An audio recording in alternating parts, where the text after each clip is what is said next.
হঠাৎ করে ছেলের মাটন খাওয়ার ইচ্ছে হলো। সাধারণত মাটনটা আমাদের বাড়িতে খুব একটা হয় না, কমই হয়, ইদানিং কমই হয়। আগে হতো প্রত্যেক রবিবার করে, কিন্তু এখন একটু কমই হয়। কিছু গোটা মশলা রেখেছি, জিরে, তেজপাতা আর গরম মশলার কিছু জিনিস দিয়ে এবার আদা, পেঁয়াজ, রসুন, কাঁচা লঙ্কা তেলের মধ্যে একটু ভেজে নিয়ে ওই মশলাটাকেই বাটবো। ওই মশলাটাকে একটু ভাজা ভাজা করে টমেটো দিয়ে দিয়েছি, দিয়ে এবার মিক্সিতে বেটে নেব, একটু ঠান্ডা করে বাটবো।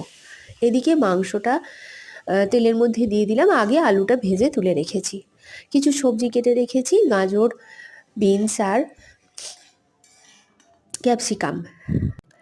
এবার একটু ভাজা করে নিলাম, নিয়ে সবজিগুলো তুলে রেখে দেবো, মাংসটা ভাজবো আরও। এরপর মশলাটা যখন হয়ে যাবে, এবার মশলাটা দিয়ে দেবো। হালকা একটুখানি জিরে গোটা গোটা থাকবে, তাতে কোনো অসুবিধা নেই, ওটা তো ফোড়নে দেওয়া হয়েছে। এবার মশলাটা বেশিক্ষণ কষাতে লাগবে না, যেহেতু এটা কাঁচা মশলা নয়, একটু ভাজা মশলা আছে, সেহেতু বেশিক্ষণ কষাতে লাগলো না। মাংসটাও এদিকে রেডি হয়ে গেল। কষানো হয়ে যাওয়ার পরে একটু সামান্য জল দিয়ে 4-5টা মতো সিটি, কুকারের সিটি দিয়ে রেখে দিলাম রেস্টে। এরপর কিছু সবজি কেটে রেখেছিলাম, ওই সবজিগুলো দিয়ে নুন দিয়ে গরম জল দিয়ে আরও 2-3টে সিটি পড়ে গেলে তখন আবার রেডি হয়ে যাবে। এবার মাংসটা রেডি হয়ে গেল। এবার এদিকে থালা সাজিয়ে নিলাম, থালার মধ্যে ভাত নিলাম, আর কিছু স্যালাড কেটে রেখেছিলাম, শসা আর পেঁয়াজ, আর এর মধ্যে নিলাম মূলো শাক ভাজা, আর মাংসটাও বাটি করে নিয়ে নিলাম।